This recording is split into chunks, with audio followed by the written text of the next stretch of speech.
as now we're about to go racing here with all 5 lights lit here at Interlagos, and it's pedal to the metal, and it is go, go, go, go, go. Great start indeed for Luke Smith, but is it as good as Alfie Butcher, who once again brings down his carving knife through turn 1? The Hasno leads here at Interlagos. Second place for Luke Smith. Jarno Opmeer carving through the field, goes third fastest. Danny Berejny now in fourth with Freddie Rasmussen in mind as well. Shanaka Clay trying to break into the top 10 as he fiercely tries to batter away at Otis Lawrence. Incredible fights across the grid, but Alfie Butcher, he's OP. He leads going into turn 1 here, Danfield. Jake Benham around the outside of Freddie Rasmussen, the pair of them on the soft compounder tyres now, looking to brutalise Danny Berejny around the outside for the Red Bull drive. A little bit of contact between the pair of them and in towards Biko de Pato, almost 3 wide. Freddie Rasmussen on the inside of the pair of them. Who's going to come out on top? There's still wheel to wheel between Danny and Freddie is into the final sector. Defending like a lion is the Hungarian, and how about that? He's staving off the attacks of Jake Benham and Freddie Rasmussen, heading now in towards lap number 2. Yeah, and this is not ideal at all for Jake Benham. He needs to try and break through this plethora of hard tyre cars. Look at the strategies. We're split between hard tyres and softs as now Danny Berejny looks to go side by side with Rasmussen again, coming through turn 1. This time though, Rasmussen's got the advantage, will retain it, heading down this long straight. He needs that advantage as well because Berejny on hard tyres is going to do his best to upset that soft tyre strategy as they go around the outside. He's getting eaten up by every single soft tyre known to man. He is falling down the field. Those hards not working for him early on here, Dan. Yeah, well, as they make their way down the straight now, opportunity here for Jarno Opmeer to answer back against Luke Smith, and does so brilliantly. Halfway through this race now, and it's Jarno Opmeer who takes the lead of the race back away from Luke Smith, who now drops to second place. The Flying Dutchman back on top, and he'll retain it here, heading down the Retta Reposta into Decidia de Lagos. So Mercedes now back in the lead with Alpine now down in second. Shanaka Clay now takes the fastest lap. He's currently positioned in P16 and has already made his stop. Josh Ido as well having a bit of a fight of his own. Bursting past now Benchab Okonie and Brendan Lee coming together with Ruben Pedreño here, Dan. Yeah, soft completely dead at this point. Josh Adowu sent a very late move on the back of Ruben Pedreño actually in towards that first corner. Then found the move in the very next braking zone. So good stuff there from the Welshman, and Brendan Lee also picking up the pieces and getting through on Ruben Pedreño. That really does just go to show how dead these soft tyres really are. Those three, Ishmael, Bench and Ruben, they've got to think about coming to the pits very, very soon. Yeah, Donoso and Pedreño coming together this time as well. The Aston Martin prevailing in this fight. Also sharing the hard tyre strategy that we're seeing right at the top end. All of the top 5 now on that hard tyre strat with Josh Ido further back as well. Simon Weigang looking to also make moves past Ruben Pedreño has done so.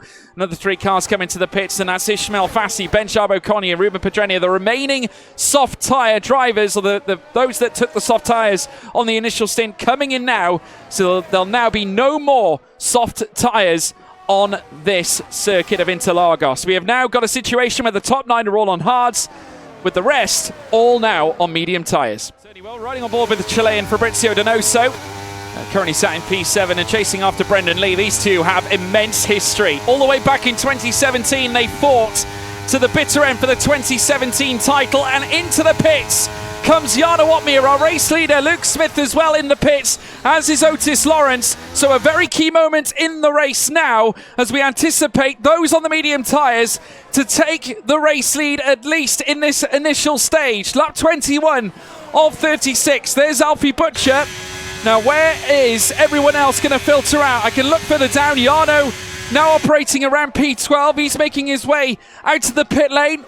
Nicholas Longue now into P11. So there you have it. Jarno Opmeer, P12 here in this stage now. And Ishmael Fassi battling back against Luke Smith. 2 laps used on his medium tyres ahead of Luke Smith, who has a fresher compound. How much of a difference are those 2 laps going to make? Can Luke Smith get past him?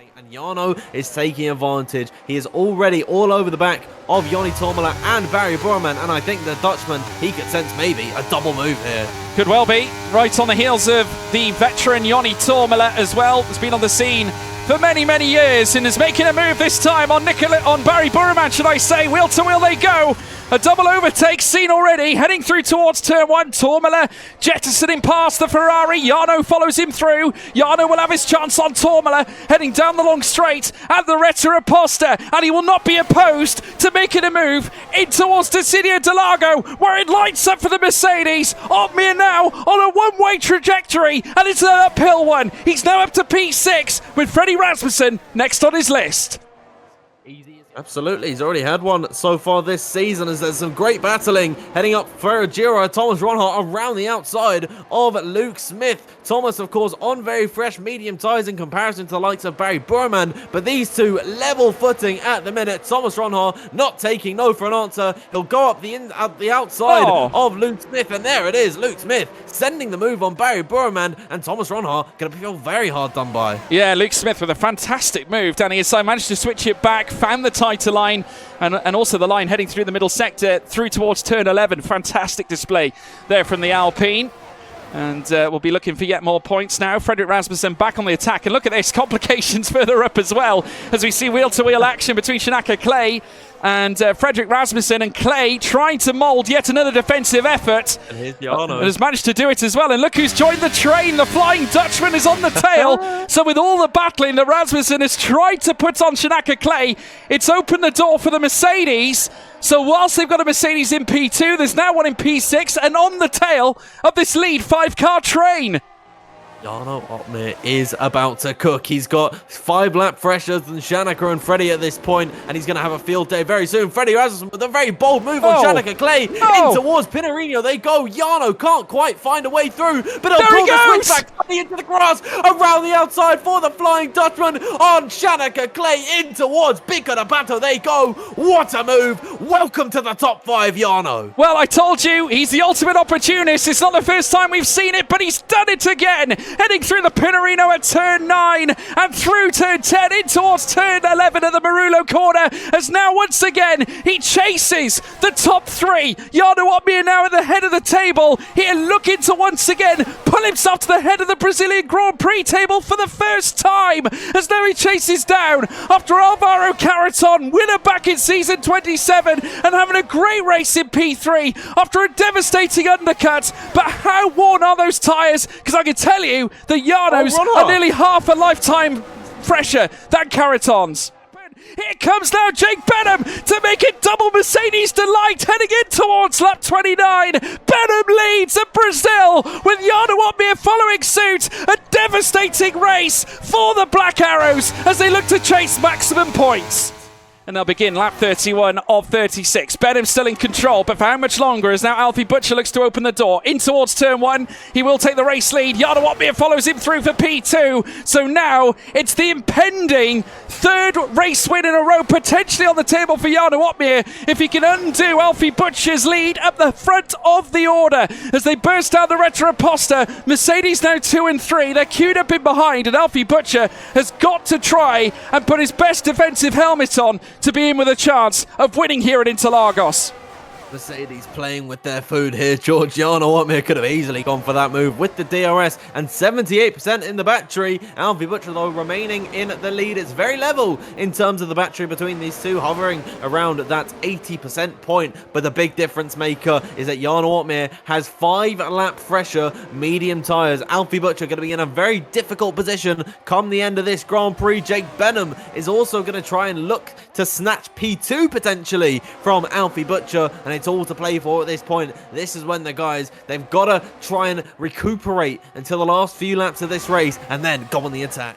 As Jarno Otmir closes to the rear, here he goes! Yeah, looking down the inside now with DRS opened up. It's going to be so smooth for the Dutchman, oh so easy, and it's Jarno Otmir who leads here at Brazil once again, and this time he'll be looking to close this one out. Will Alfie Butcher be able to fight back? Can he keep Jake Benham in behind as well? There is so many stories, so much narrative we can talk about, but Jarno Otmir, one conclusive news that we can bring you. He is leading here on lap 33.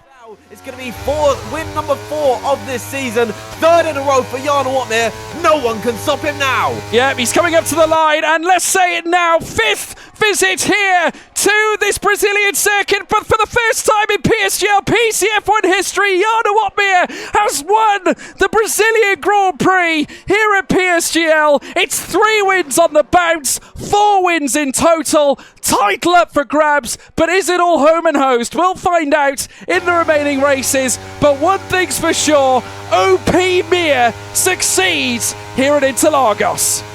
He is the...